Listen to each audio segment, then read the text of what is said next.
এবং আইন শৃঙ্খলা সমুন্নত রাখার লক্ষ্যে আজকের এই মত বিনিময় সভার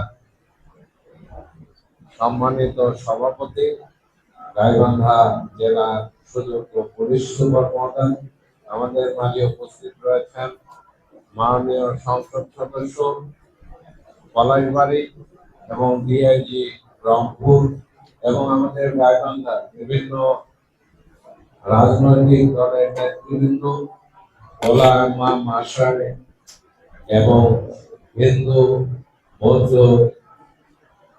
বিভিন্ন ধর্মের নেতৃবৃন্দ এবং যারা আমার কথা শুনছেন, সামাজিক কর্মী এবং সোশ্যাল মিডিয়ার নেতৃবৃন্দ, সকলকে আসসালামু আলাইকুম।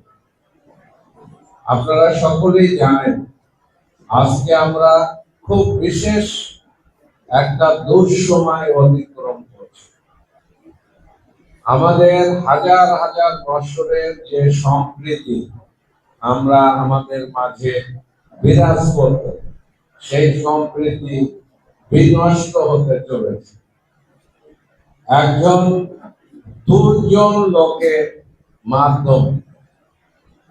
আপনারা জানেন আজকে ধর্মটা সকলের, যার যার ধর্ম তার তার কাছে। আমাদের নবীজি বলে গেছেন যার যার ধর্ম সে স্বাধীনভাবে পালন করে। তিনি তার বিদায় ভাবে তার ভাষণে সুস্পষ্ট ভাবে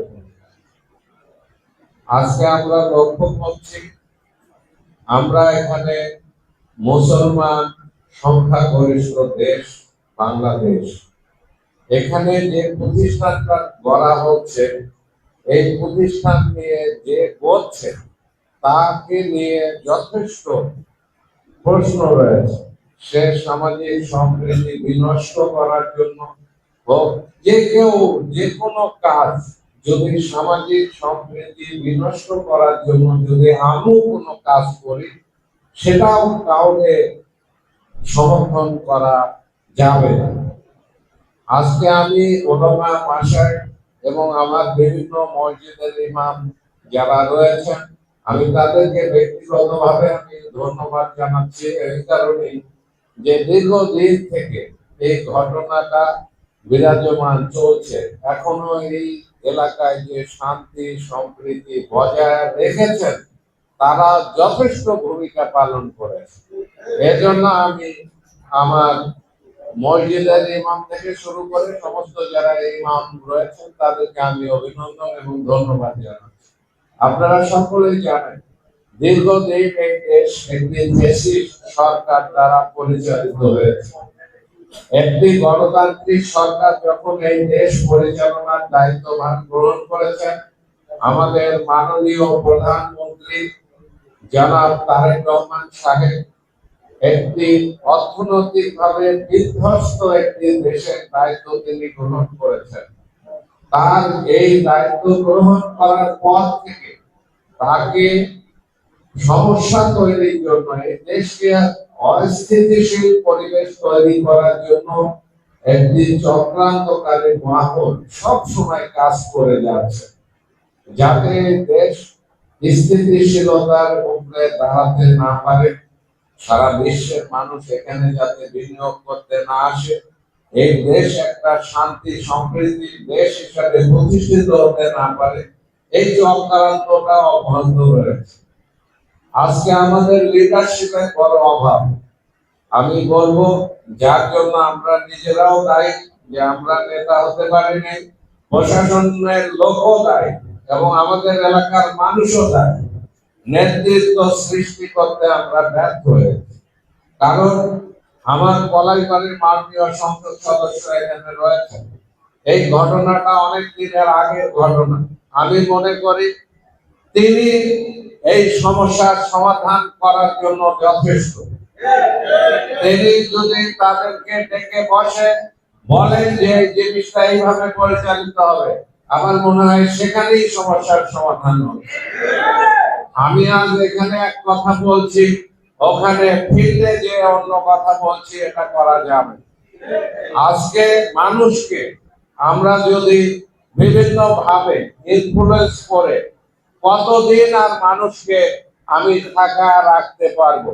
আমার মসজিদের ইমাম সাহেবেরও একটা নির্দিষ্ট ক্যাপাবিলিটি রয়েছে, একটা নির্দিষ্ট সময় পর্যন্ত তার মুসল্লিকে তিনি আটকায় রাখতে পারবেন, তারপরে কিন্তু আর পারবেন না। পারবেন? তা আজকে যে সমস্যা তৈরি হয়েছে আমরা লক্ষ্য করছি, এই সমস্যাটা অতি দ্রুত নিরসন করা উচিত।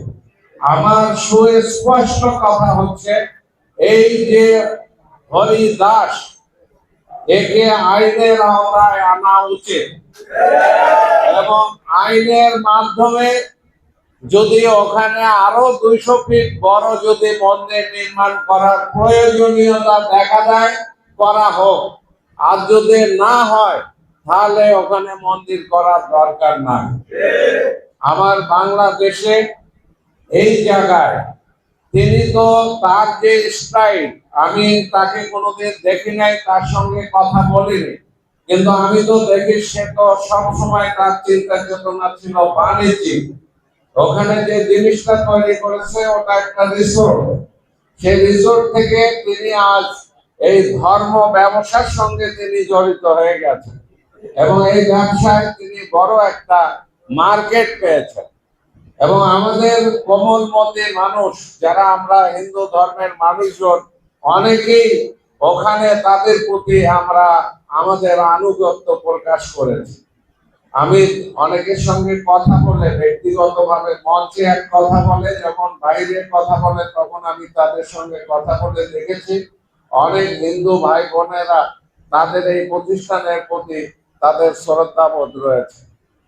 তারাও অন্তরে অন্তরে চায় যে এখানে এরকম কিছু একটা হোক। বুঝতে পারছেন? এটা না বলা অনেক কথা, যেটা মঞ্চে বলা যায় না, কিন্তু অনেক কথাগুলো পাবলিক ডিপার্টমেন্টটা আমরা বুঝি। আমার মনে হয় এই বিষয়টাকে আর বাড়তে দেওয়া উচিত না, এটা আইনের আওতায় নেওয়া উচিত।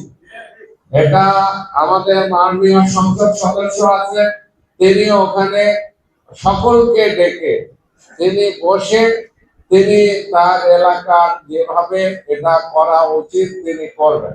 এবং আমি কালকে রাত্রে লক্ষ্য করেছি পলাশবাড়িতে যারা ওখানে মিছিল করেছে তারা বিশেষ একটি রাজনৈতিক দলের নেতৃবৃন্দ, তারা সেই মিছিলের নেতৃত্ব দিয়েছে। এখন প্রশ্ন হচ্ছে, আমি যদি বলি যে চোরকে বলি চুরি করো, মানে ওই যে একটা আছে না যে গৃহস্থকে বলে কি, মানে চোরকে বলে চুরি করো আর গৃহস্থকে বলে গৃহস্থ সাবধান থাকো। আমি কথাটা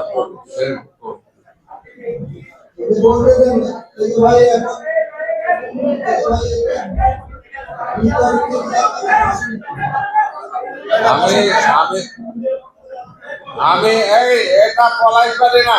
আমি একটা কথা বলি, শোনেন, এখানে একটা আলোচনা হচ্ছে, এখানে মাননীয় ডিআইজি মহোদয় আছে, এখানে এসপি মহোদয় আছে, এখানে এই জেলার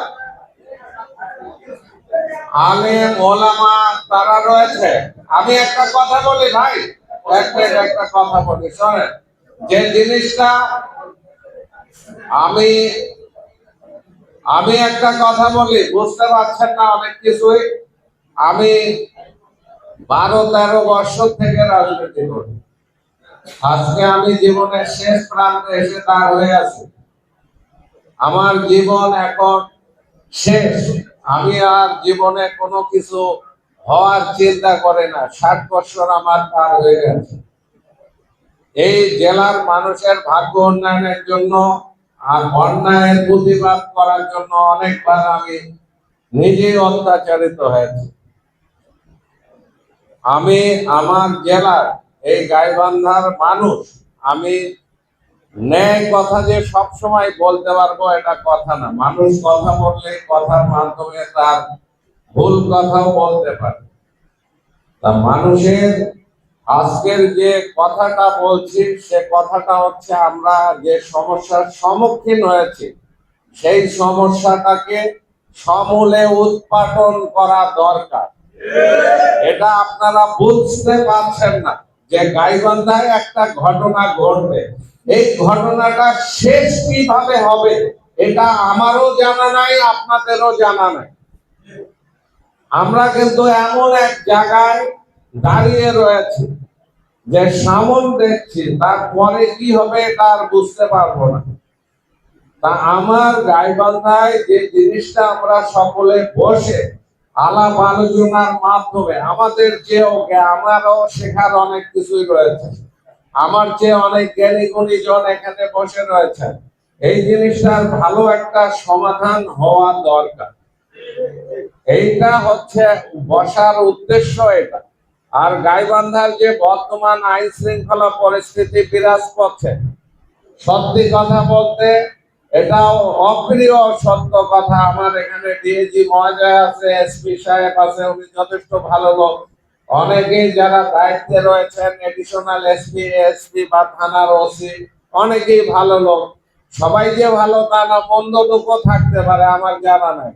কিন্তু তারপরেও গাইবান্ধার আইন শৃঙ্খলার অবস্থাটা ভালো না, সেটা কি লক্ষ্য করছে? খালি পলাশবাড়ির এই হরিদাসকে নিয়ে আইন শৃঙ্খলার যে অবনতি তা নয়, আমরা যে এলাকায় বসবাস করছি এই এলাকার মানুষের আইন শৃঙ্খলার অবস্থাটা যা থাকা উচিত ছিল, এখানে লেখা আছে যে সমুন্নত রাখার উদ্দেশ্যে বিশেষ মত বিনিময় সভায় সার্বিক আইন শৃঙ্খলা। তার সার্বিক আইন শৃঙ্খলা যদি বিচার বিশ্লেষণ করে, তাহলে গাইবান্ধায় আইন শৃঙ্খলার অবস্থা খুব একটা ভালো না। তা আমরা এখান থেকে আগামী দিনে যাতে আমরা সকলে মিলে ভালোভাবে থাকতে পারি, সেই পথটা দেখিয়ে দিতে হবে। এই লক্ষ্যে আপনাদেরকে এখানে ডেকে আজকে বিশেষ যারা আইন শৃঙ্খলা নিয়ে আমাদের ডিএনজি মহোদয় তিনি কাজ করেন, এসপি মহোদয় কাজ করেন, আমাদের কথার পরিপ্রেক্ষিতে তারা সিদ্ধান্ত নিয়ে আমাদের জন্য একটি ভালো পরিবেশ তৈরির লক্ষ্যে তারা কাজ করতে পারবে, আমার এটা বিশ্বাস। আর আমার আরেকটি কথা হচ্ছে, আমরা এখানে এই দেশে এই এলাকায় জন্মেছি, ছোট থেকে বড় হয়েছি। হিন্দু মুসলিম বৌদ্ধ খ্রিস্টান এটা বিষয় না, বিষয় হচ্ছে আমরা এই জায়গায় সকলেই ভাই ভাই, আমরা একই এলাকার মানুষ। আজকে যে একজন মানুষ যে অবস্থা সৃষ্টি করছে, আমার মনে হয় তার ভিতরে কোনো সুদূর প্রসারী ষড়যন্ত্র কাজ করছে। এটা না হলে তিনি এতগুলো মানুষকে আঘাত দিয়ে কিছু করার কথা চিন্তা করতে পারতেন না। এটা নিশ্চয় একটা বড় দুরভিসন্ধি তার ভিতরে রয়েছে। আমি আইন শৃঙ্খলা রক্ষাকারী বাহিনীকে বলবো তার এই দুরভিসন্ধিটাকে উদ্ঘাটন করা, এবং তার যাতে আর তিনি আমাদের এই এলাকার মানুষের ভিতরে এই জিনিসটাকে কেন্দ্র করে আইন শৃঙ্খলা রক্ষাকারী বাহিনীর লোকজন, আপনারা জানেন যে সাধারণভাবে যে কাজটা করা উচিত ছিল গাইবান্ধায় সাধারণ মানুষের জন্য, সেই কাজ করতেও কিন্তু তাদের ব্যাহত হয়েছে। ব্যাহত হয়নি, সারাদিন সব অফিসারদেরকে পলাশবাড়ি বিভিন্ন মন্দির মন্দির বিভিন্ন মসজিদে কি হচ্ছে এই জিনিসগুলো দেখভাল করার জন্য তারা এতই ব্যস্ত, পুলিশের একটা অফিসারও রাত্রে ঠিক মতো ঘুমাতে পারেন না। তাহলে জনগণের যে এলাকায় অশান্তি তৈরি করছে কিছু মন্দ লোকজন, তাদের বিরুদ্ধে তো কোনো ব্যবস্থা গ্রহণ করতে, তাদের যথাযথ ব্যবস্থা গ্রহণ করতে পারেননি। পারছে কি? আপনার যে কাজটি করার কথা, আপনার সেই কাজের ভিতরে এডিশনাল দায়িত্ব আপনার উপর দেওয়া হলো, তাহলে কি আপনি সেই যে কাজটা আপনার উপর অর্পিত দায়িত্ব আপনি কি সঠিকভাবে পালন করতে পারবেন? এই কারণেও এখানে আইন শৃঙ্খলা পরিস্থিতির কিছু সমস্যা তৈরি হয়েছে। আর আমরা সবচেয়ে বড়, আমরা গাইবান্ধার মানুষ সহজ সরল মানুষ, অত্যন্ত ভালো মানুষ, যার কারণে আজকেও পর্যন্ত আমরা ভালো রয়েছি, তাই নয় কি? আমরা ভালো ছিলাম, ভালো থাকবো। আগামী দিনে এই বিষয়টাকে আমরা সমাধান করে ফেলবো ইনশাআল্লাহ। সবাই এ ব্যাপারে আমরা আন্তরিকভাবে কাজ করব। আমরা কারো বাড়ি ঘর জ্বালায় না, কোনো মন্দির ভেঙে না, কোনো মসজিদ ভেঙে না। আমরা ভাই হিসাবে আমরা এই জিনিসটাকে আমরা নিষ্পত্তি করার চেষ্টা করব। পলাশবাড়ির ভাই বোন যারা, আমার ভাইরা যারা এখানে এসেছেন, পলাশবাড়ি অনেক ঐতিহ্যবাহী একটি এলাকা।